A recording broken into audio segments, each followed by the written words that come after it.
Assalamualaikum warahmatullahi wabarakatuh. Waalaikumsalam warahmatullahi wabarakatuh. Alhamdulillah. Alhamdulillahilladzi an'amana bi ni'matil imani wal islam. Wassalatu wassalamu ala rasulillah Sayyidina wa maulana Muhammadin afdalil khalqi wa khairil anam wa ala alihi wa ashabihi alladzina kanu dumi bis salam amma ba'd. Hadirin jemaah Majelis Taklim Masjid Al-Ikhlas yang saya muliakan, mudah-mudahan kita semua dimuliakan oleh Allah Subhanahu wa taala di dunia dan di akhirat. Amin ya rabbal alamin. Yang sama-sama kita hormati pimpinan Masjid Al-Ikhlas Al-Mukarram Bapak Madani yang pada malam hari ini beliau menyempatkan diri bisa hadir, walaupun kesehatan beliau ya kurang fit, kurang prima, tapi beliau masih bisa hadir dalam acara penutupan pengajian ini.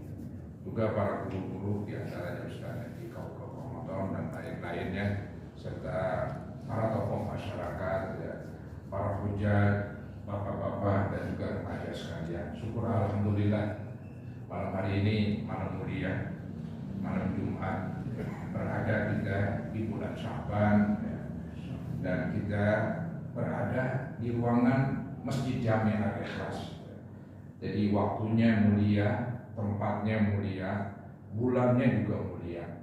Inilah kemuliaan yang kita dapat pada malam hari ini. Mudah-mudahan Allah Subhanahu wa taala juga memberikan kemuliaan kepada kita nanti di negeri akhirat dengan dimasukkan ke dalam surganya dan diampuni seluruh dosa-dosa. Amin. Hadirin, sudah menjadi kebiasaan kita bila mana menjelang bulan Ramadan pengajian-pengajian dihentikan sementara. Ada sementaranya nih begitu ya, nggak seterusnya berhenti, karena kan namanya nuntut ilmu ya, istilah dalam agama itu kan punya semboyan, utlubul ilma minal mahdi ilal lahdi. Carilah ilmu dari buaya sampai ke liang kubur. Ini moto di dalam ajaran agama yang kita cintai ini, agama Islam, bahwa nuntut ilmu lintas waktu, lintas tempat, kapan saja, di mana saja. Tapi kita ini kan sebagai manusia, hamba yang lemah, ya, punya kelemahan di sana sini. Maka ketika bulan Ramadan, ya pengajian-pengajian yang biasa diadakan diistirahatkan dahulu, karena kan kita akan ya sibuk dengan sholat tarawih, ya. Siangnya kita berpuasa, gitu. Jadi mungkin fisik dan tubuh kita nggak mengizinkan, ya. Apalagi kalau kita biasa pengajian selepas sholat maghrib, ini kan pas banget maghrib kita repot berbuka, saudara-saudara. Jadi memang wajarlah ya, pengajian-pengajian itu yang rutin, yang malam yang rutin, yang habis maghrib, yang rutin habis isya, itu semuanya diistirahatkan karena memang berbenturan dengan kegiatan di bulan Ramadan. Yang penting saudara-saudara kita ini ya pandailah mengisi nanti di bulan Ramadan dengan ibadah-ibadah, baik ibadah yang wajib ataupun ibadah yang sunat. Maka dari itu kita semangat ya dengan datangnya bulan Ramadan, karena bulan Ramadan ini kan setahun cuma sekali, ya. Nggak setiap bulan ya. Atau 6 bulan sekali, oh tidak. Jadi bulan Ramadan ini datangnya setahun sekali. Jadi kalau datangnya bulan Ramadan ya kita mesti berusaha ya untuk mengisinya semampu-mampunya. Jangan sampai bulan Ramadan itu liwat begitu saja. Apalagi nggak puasa, kan ini parahan lagi saudara-saudara. Bahkan katanya ada tuh di bulan Ramadan yang kalah, yaitu berapa hari kalahnya tuh? 30 hari katanya saudara-saudara. Kalau kalah 30 hari emang dia nggak puasa sama sekali udah. Puasa kan maksimal 30 hari, kadang-kadang 29 gitu, ya. Tergantung bulannya nanti. Apakah bulan Ramadan 29, apakah 30, itu nanti ya, tergantung ru'yat. Jadi kita ini nanti di bulan Ramadan ya tetap semangat ya, untuk mengisinya dengan ibadah puasa yang wajib itu ya, dengan ibadah-ibadah yang sunat. Wah, bermacam-macam. Ada ibadah yang sunat seperti ibadah yang dilakukan oleh badan dan tubuh kita ya, seperti sholat tarawih, sholat witir ya, membaca Quran, berzikir. Itu ibadah yang dikerjakan oleh anggota tubuh kita ya. Nah, ada ibadah yang kita kerjakan pakai harta, kita bersedekah di bulan Ramadan. Bahkan banyak ya umat Islam memanfaatkan bulan Ramadan untuk bayar zakat, mulai zakat harta, apalagi zakat fitrah. Memang itu suatu kemestian di bulan Ramadan. Walhasil banyaklah kegiatan di bulan Ramadan. Maka dengan datangnya bulan Ramadan kita girakan, kita senang ya. Jangan sampai kita kesel, merengut dengan datangnya bulan puasa. Ya memang kalau diukur dengan hawa nafsu, ya bawaannya itu nafsu marah-marah. Mungkin nafsu menggambarkan tuh, wah bulan Ramadan lapar dah. Aduh bulan Ramadan aturan bisa ngopi pagi nggak bisa nih dah. Aduh bulan Ramadan aturan bisa makan nasi goreng nggak bisa makan nasi goreng misalnya. Biasa makan nasi goreng pagi misalnya ya. Jadi bulan Ramadan itu dijelek-jelekin saudara-saudara. Itu yang jelek-jelekin itu nafsu itu ya, nafsu saudara-saudara. Tapi kalau ukuran agama kita malah girang ya. Bahkan ada istilah kita sambut dengan datangnya bulan Ramadan dengan sambutan yang meriah begitu, yaitu dengan ucapan marhaban ya syahrul Ramadan, marhaban syahrul siyam, marhaban ya syahrul Ramadan, marhaban syahrul qiyam. Yang artinya nih, selamat datang wahai bulan Ramadan, selamat datang wahai bulan tarawih. Jadi ini saudara-saudara gambaran ya kesenangan umat Islam dengan datangnya bulan Ramadan. Jadi bukan dia marah-marah, tapi dihirang ya, dihirang. Karena sebetulnya ini puasa Ramadan, walaupun nafsu marah-marah, walaupun nafsu teriak-teriak, tapi dalam segi kesehatan menguntungkan kita, dalam segi agama menguntungkan kita, dalam segi pahala juga menguntungkan kita. Walaupun saudara-saudara secara nafsu ya dia marah, dia kesal dengan bulan Ramadan, tapi secara agama, secara akal sehat bahwa bulan Ramadan ini bulan menguntungkan, bukan bulan merugikan. Ya memang tadi saya bilang nafsu bilang wah kudu rugi ini, aturan bisa makan, bisa ini, bisa ono, nggak bisa dah gitu. Tapi sebetulnya justru diuntungkan. Untung saudara-saudara Allah buat dalam 12 bulan 1 tahun ada 1 bulan namanya bulan Ramadan, bulan puasa. Itu untung itu bagi kita. Apa jadinya kalau nggak ada bulan Ramadan? Akibatnya kita makan terus. Mungkin bahasa yang lainnya gegares terus saudara-saudara. Ini kita ini jeleknya di situ. Secara kesehatan ini kan merugikan tubuh kita. Terlalu banyak makan menurut agama jelek ya. Menurut kesehatan juga jelek. Maka untung ada di bulan Ramadan kita makannya dibatasin ya, dari subuh hampir maghrib gak boleh makan, baru dah setelah maghrib bisa makan.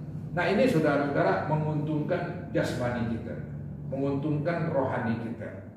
Maka nanti coba-cobalah istilahnya memasuki 1 Ramadan pada nimbang semuanya itu dan tubuhnya dah ditimbang begitu ya. Apalagi yang punya timbangan di rumah ditimbang langsung dah dicatat para hadirin ya, 1 Ramadan 60 kilo gitu. Nah ntar waktu lebaran timbang lagi, kalau berkurang wah cakep juga itu ya, berkurang badannya para hadirin, bobotnya nih timbangannya ya makin kecil, makin kurangan, itu bagus.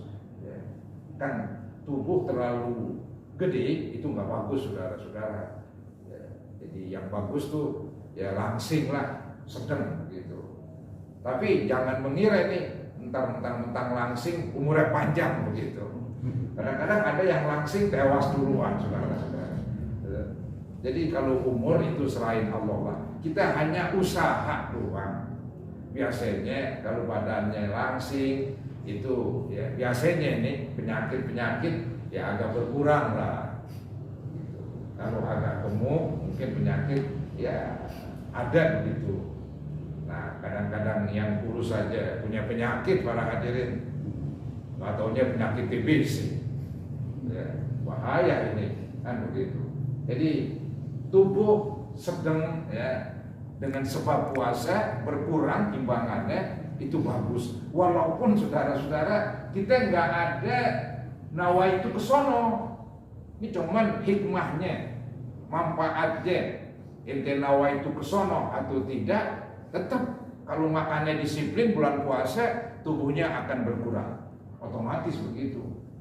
Jadi bukan berarti kita puasa dengan nawaitu supaya badan kurusan, supaya badan ini bobotnya berkurang begitu.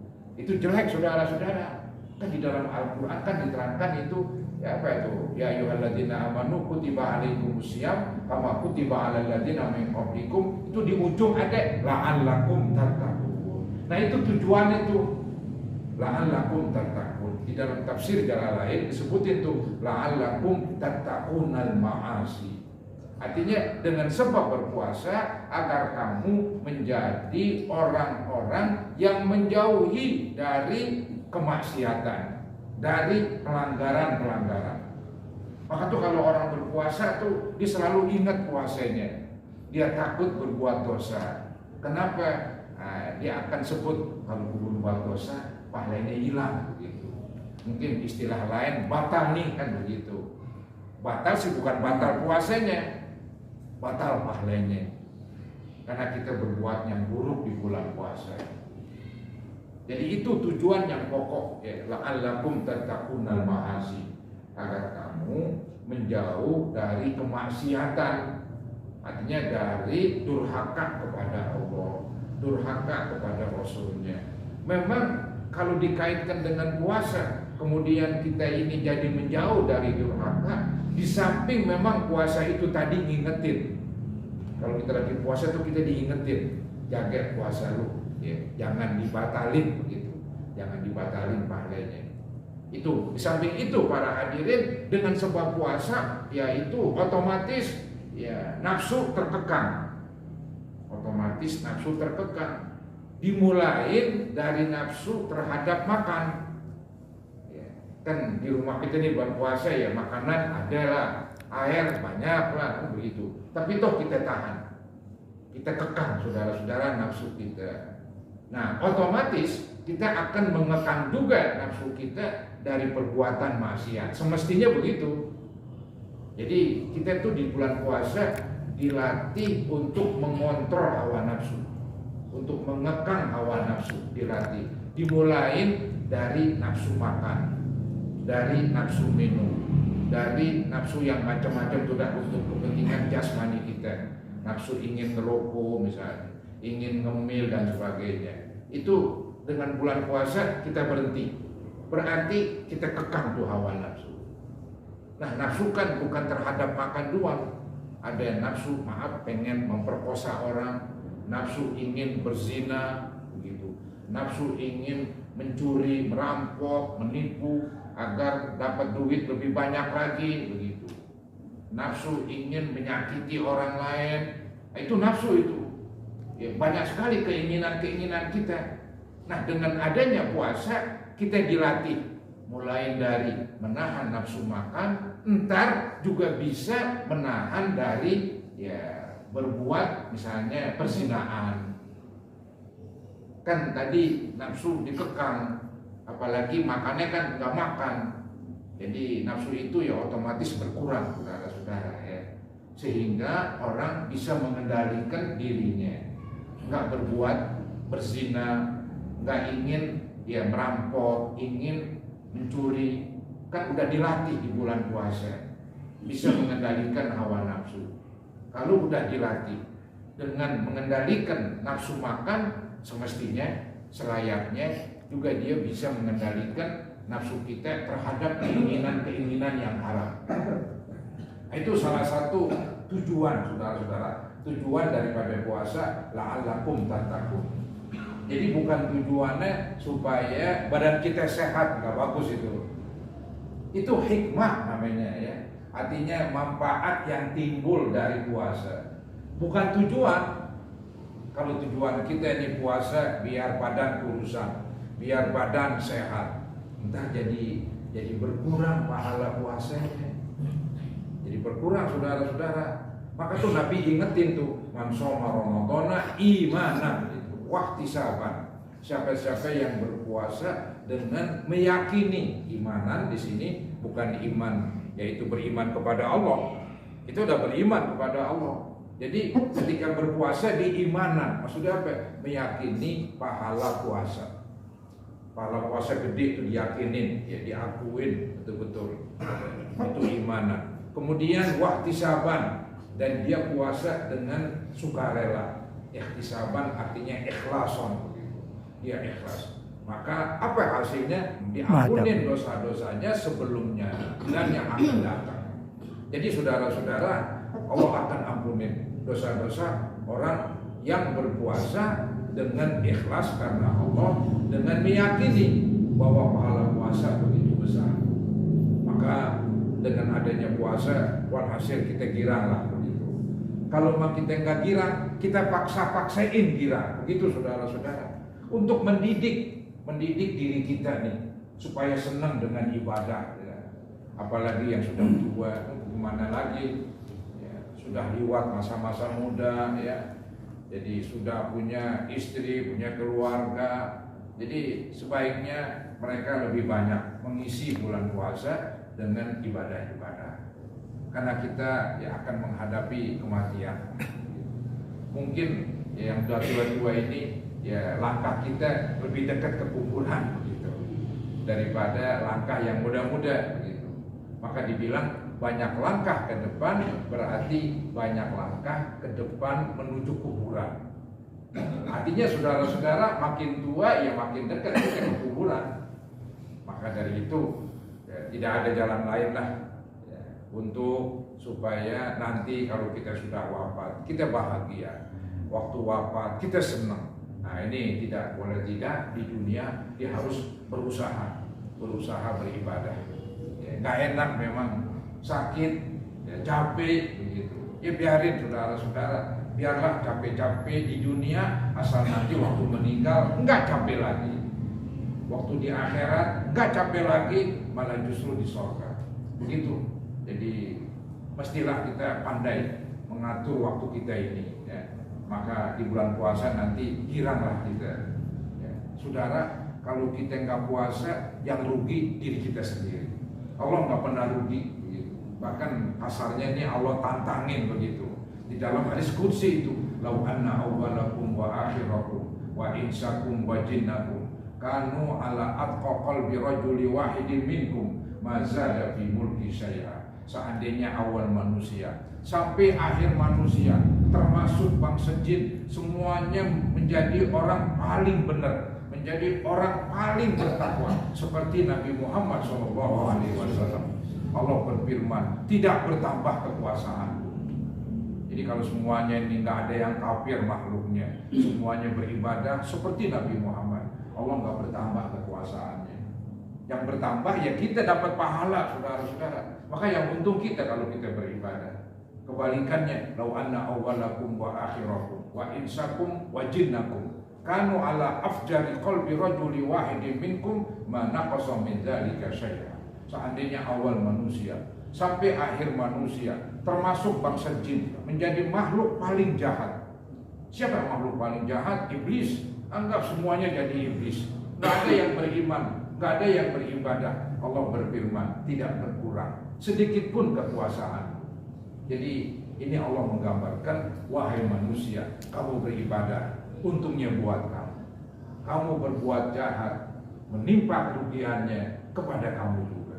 Jadi dengan demikian, ya kita ini sebagai orang yang berakal pasti memilih ibadah. Ya, karena menguntungkan kita sih, menguntungkan jasmani kita seperti puasa, menguntungkan rohani kita. Itu kalau kita puasa, para hadirin, rohani kita jadi bagus. Apa bagusnya? Yaitu kita ditempa menjadi orang yang ulet. Kan orang puasa kan lapar, haus, becem-becem. Dia tahan, saudara-saudara. Nah, ini mendidik diri kita supaya jadi orang tangguh, menjadi orang ulet, menjadi orang yang enggak mudah cengeng begitu. Karena udah biasa lapar, udah biasa haus gitu. Itu tempaan, itu didikan sebulan penuh. Maka dari itu kan itu puasa nguntungin segala segi, nguntungin jasmani kita, juga nguntungin rohani kita. Kita dididik oleh Allah menjadi orang yang ulet. Maka dibilang tuh oleh Zainuddin MZ, walaupun tenggorokan kering mencekik, perut kosong melilit, tetap aja dia berpuasa. Itulah saudara-saudara orang-orang yang ulet di dalam berpuasa. Maka dari itu kalau dalam berpuasa kita ulet, maka nanti ulet juga dong di dalam ya perbuatan-perbuatan yang baik yang lain. Ya mudah-mudahan Allah Subhanahu wa taala selalu membimbing kita ke jalan yang diridhoinya, membimbing kita ke jalan yang lurus, dan mudah-mudahan Allah berikan kekuatan sehingga bisa nanti melaksanakan ibadah puasa dengan sebaik-baiknya. Hadirin saudara-saudara, ini pertemuan terakhir pengajian. Ya, nanti kita akan ketemu lagi dalam pengajian, mungkin ketemu nanti habis malam. Ya. Sudah tentu saya minta maaf kepada para hadirin kalau mungkin di sana sini ada kekurangan atau kesalahan. Ya namanya manusia tetap manusia, siapapun dia, walaupun Pak Ustadz dia juga manusia, punya nafsu, ya punya pemikiran mungkin yang nggak baik gitu. Maka dari itu saya mohon dibukakan pintu maaf yang seluas-luasnya, khususnya kepada Bapak Madani. Dan seandainya para hadirin punya kesalahan, saya anggap nggak punya kesalahan. Ya mudah-mudahan Allah pun memberi maaf kepada kita sekalian. Amin ya rabbal alamin. Cukup ya, doa langsung. Mari saudara-saudara kita baca suratul Fatihah. Ya, kita kirimin pahalanya buat para orang tua kita, orang tua masing-masing. Kalau lebih tahu namanya, ibu bapak kita, juga guru-guru kita, guru yang ngajarin yang sudah wafat. Atau mungkin istri kita sudah wafat, atau anak yang mudah-mudahan mereka-mereka yang sudah wafat, Allah Subhanahu wa taala turunkan rahmat pada kuburannya, Allah jadikan kuburannya taman-taman surga, dan Allah ampuni dosa-dosa mereka. Kita yang bakalan menyusul, mudah-mudahan husnul khatimah. Al-Fatihah ala ma nawaina wa ala ma nawaitu wa ila hadratil nabi Rasulillah sallallahu alaihi wasallam. Alhamdulillah.